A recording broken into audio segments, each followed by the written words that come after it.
95.6 Skyview Network, sponsored by Terry Lambert Hyundai. It is feeling hot for these first few days of fall. Temperatures in the low to mid 90s. As we go throughout the end of this week, then things change. We begin to track a tropical system that'll bring us some impacts here in the CSRA. I will have the latest on that coming up. Now, on News Channel 6 at 6, the search for a permanent city administrator possibly coming to an end. We'll hear from Augusta leaders ahead of tomorrow's vote as your News at 6 starts now. Live from Television Park, this is WJBF News Channel 6 at 6.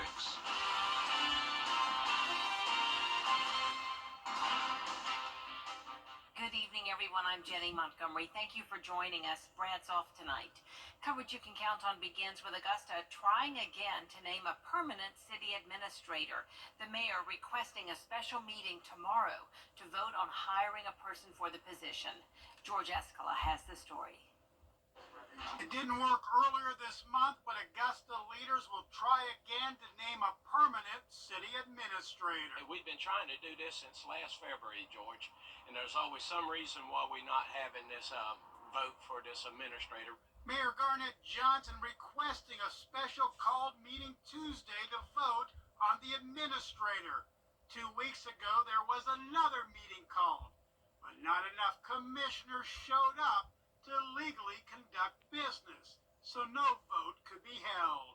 I think you're going to probably see the same people show up. I'm hoping that the other colleagues will also show up so we can have a quorum. In regards to the votes being there for one candidate or the other, it's hard to say at this point. But commissioners say IT Director Tamika Allen has the votes to be hired over interim administrator Takia Dowse. If Dowse is replaced, what's next? Commissioners saying her future has not been determined. You need to hire an administrator first so you can move forward from that moment on. Their lack of thought processes through this whole thing is really showing, and it's showing how backwards the entire process has been. The notice of the special called meeting to hire the administrator was emailed to commissioners last week, 5 days before the media was alerted.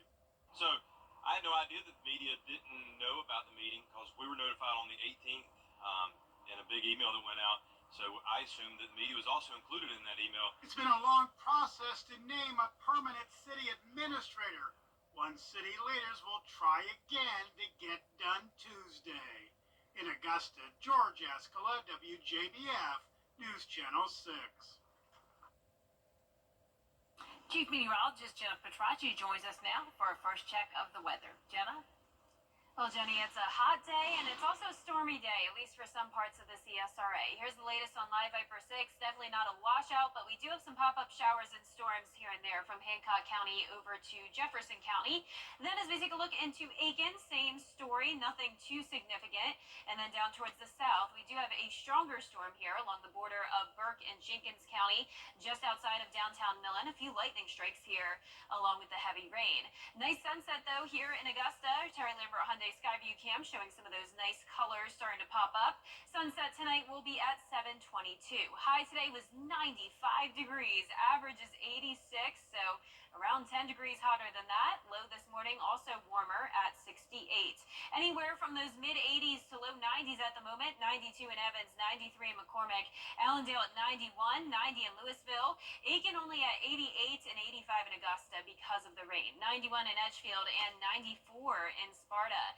Luckily, the relative humidity hasn't been much of an issue over the past few days. For the most part, it is a dry heat. And for the winds, those are coming in from the south, around 5 to 10 miles per hour. Now, we are watching satellite and radar with this cold front trailing into Texas, low pressure in the Midwest. And then to the south of it, we have potential tropical cyclone 9, which is right now low pressure, still pretty disorganized, but it will be strengthening and will become our next named storm, Helene, as it moves into the Gulf of Mexico, eventually into Florida, and then bringing us some impacts here in the CSRA. So a few storms around tonight, hot start to the week, tropical impacts Thursday night into Friday morning. It will be very windy, and we're also going to have a lot of rain and even the threat of tornadoes with this system. So I will break down all those details coming up in the full forecast. But back to you, Jenny. All right, Jenna, thank you. We appreciate it. The 15th Ironman 70.3 Augusta Triathlon is happening this Sunday, and competitors are ready to put their training to the test. Teresa Eddy, David Husky, and Cody Henderson are in the Mom's Prayer Warriors relay group. Eddy's mother recently beat ovarian cancer. Husky's mother died earlier this year. The group wants to honor their moms through the race. It just makes it extra special to get to the finish line, and obviously we're all going to possibly experience pain, and I'll just be thinking about what all my mom's been through, and it's going to get me to that finish line. It's overwhelming. It's it's really exciting, and it makes me feel real happy about it. We have information about Ironman road closures and times at WJBF.com. Funeral arrangements have been announced for a Greenbrier High School student killed in a car accident. Carmichael died last week when the car he was driving hit a tree on Riverwood Parkway. Visitation is tonight in Savannah. The funeral is tomorrow at 1 in the afternoon. You can watch the service online on the Gamble Funeral Services YouTube channel. It's been nearly 11 years since a 74-year-old man disappeared from Jenkins County. On the morning of September 26, 2013, L.C. Burroughs was on the phone arguing about stolen car parts at his salvage yard on Highway 23 in Millen. Then the call disconnected. Burroughs was never seen again. His family is still hoping someone comes forward with information about what happened to him. Several individuals have called me and stated that it was a husband and a wife team. That there were several individuals that came, and of course my dad caught them stealing. A $20,000 reward is still being offered. Anyone with information on his disappearance should contact the GBI. Tomorrow on Jenny, a celebration of the Augusta Players as the arts organization gets ready to open its 80th season. With such a long history, the Players is a cultural fixture in the community. Take a look at this. Young Sutton Foster starring in Annie. Foster, of course, growing up to be a Broadway Tony-winning star. Acclaimed Hollywood actor Robert Duvall also performed with the Players over the years. We'll meet the star of the season opener, Jesus Christ Superstar, which features a 42-piece on-stage orchestra.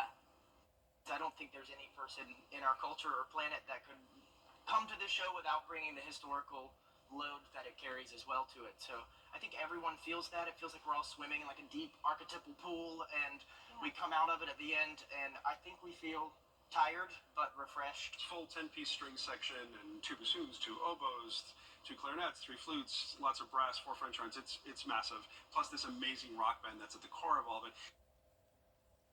We are celebrating 80 years of the Augusta Players with a fun look back at performances over the decades. Also, the Junior Players production of Children of Eden, plus the interesting history of the Imperial Theater, which dates back more than a century. It's tomorrow at 12:30 on Jenny. Coming up, the latest on the second attempted assassination of former President Donald Trump.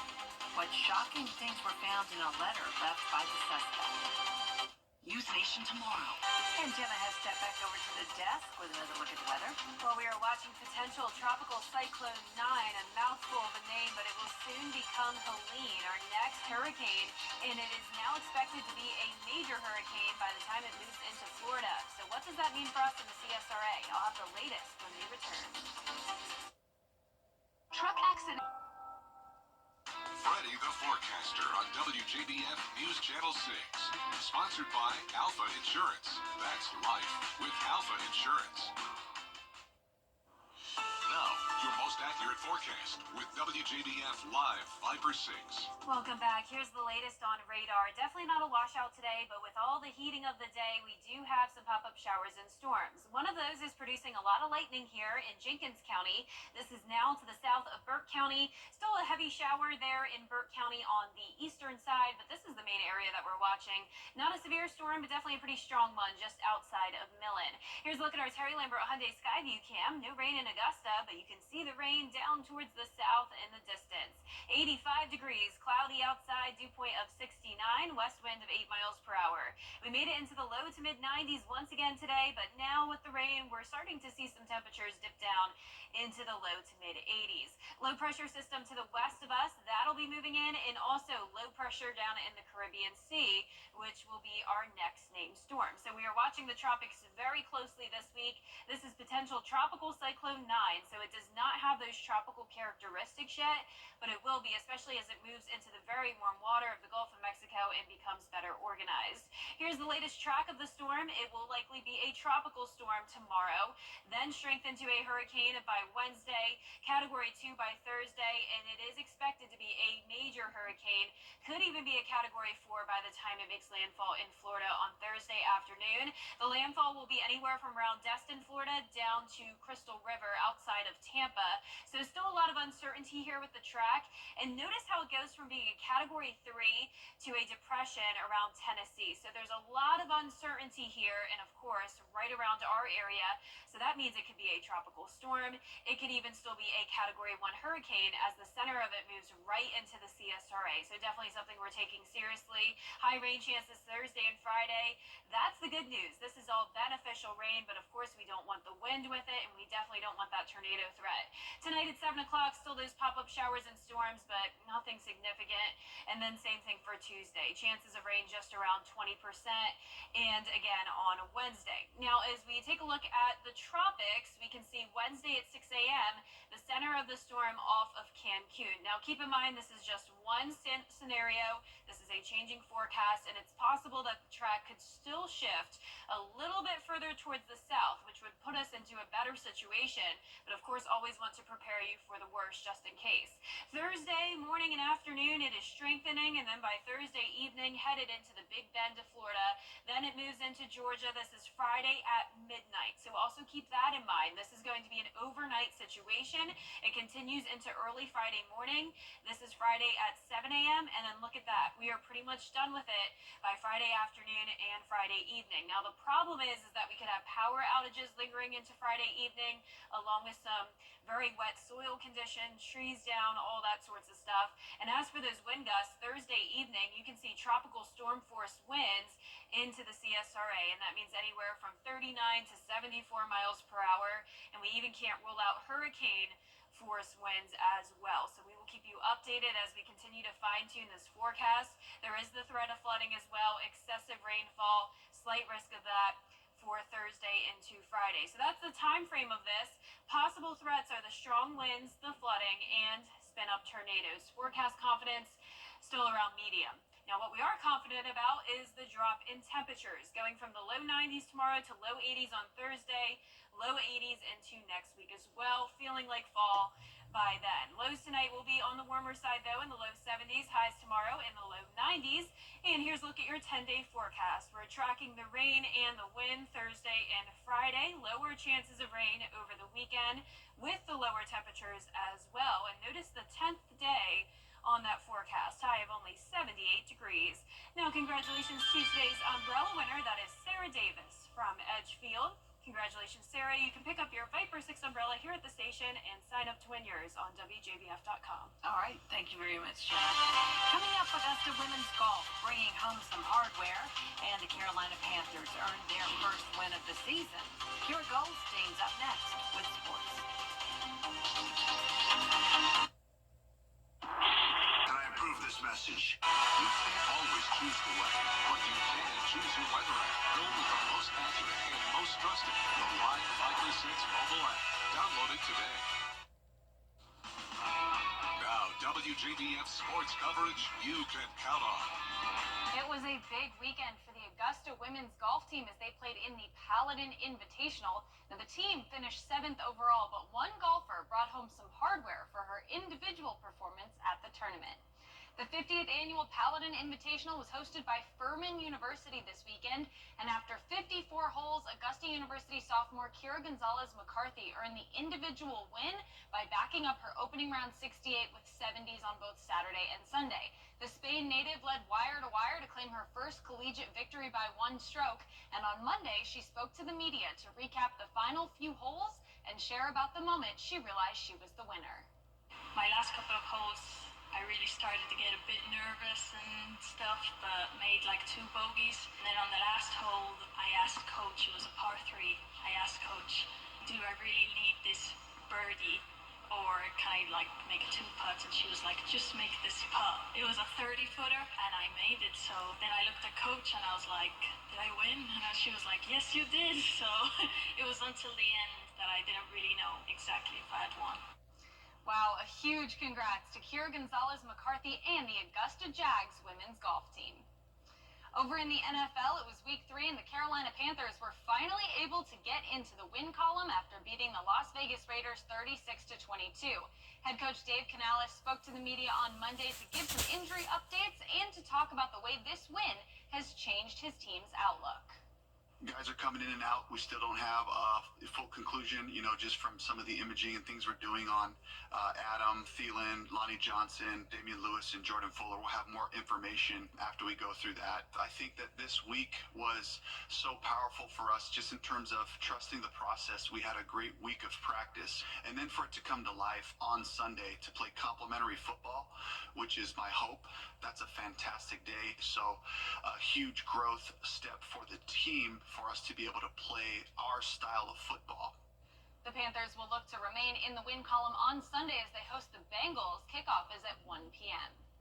Meanwhile, for the Falcons, a little bit of a different story. After a narrow victory over the Eagles in Week 2, Atlanta looked ready to take on the defending Super Bowl champs, but things didn't quite work out that way. Despite putting 2 touchdowns on the board in the first half, Atlanta was held to just a field goal through the final 2 frames as they lost to Kansas City 22-17. Head coach Raheem Morris spoke to the media on Monday about the Falcons' commitment to winning and where his team may have fallen short in Week 3. We were going out there to win this football game. We didn't come here to tie. We didn't come here to lose. We didn't come here to hope we win. We didn't come here to allow Patrick Mahomes to work his magic. We came here to win the football game on our terms. But, that was our plan. And we were decisive. We called them. We were very aggressive. We played well enough to potentially to give ourselves a chance to win the football game. But there's always things you can do better. We lost the football game. The Falcons will look to bounce back in Week 4 as they host the Saints on Sunday. Kickoff is at 1 p.m. All right, Kira, thank you so much. Anytime. We'll be right back. Next Plumbing, your Today's #1 entertainment talk show has 15 entries. Or call 1-800-4PD-INFO. The Parkinson's Foundation. Better lives together. Today's #1 entertainment talk show has 15 entries. It's actually 16. Respect. It's a new season of Live with Kelly and Mom. weekday mornings at 9 on News Channel 6. The CSRA's favorite news app is now even better. Download the News Channel 6 mobile app, powered by Georgia Farm Bureau. Finally tonight, scientists say they found a new grumpy fish. It's a species in the Red Sea. The grumpy dwarf goby was found living in coral reefs along Saudi Arabia's Red Sea coast. The rare fish is less than 2 centimeters long and carries a grumpy-looking demeanor. The grumpy fish is a vibrant red color, which helps with camouflage and protection. I think it's kind of cute. We've talked about him before. I don't think he looks that grumpy. No. Just mildly annoyed. He's not bad. He's a cutie. Our 10-day forecast showing those potential tropical impacts starting Thursday. And that's all the time we have for now. Thank you so much for joining us. Our next news is at 7, and then we'll see you again at 11.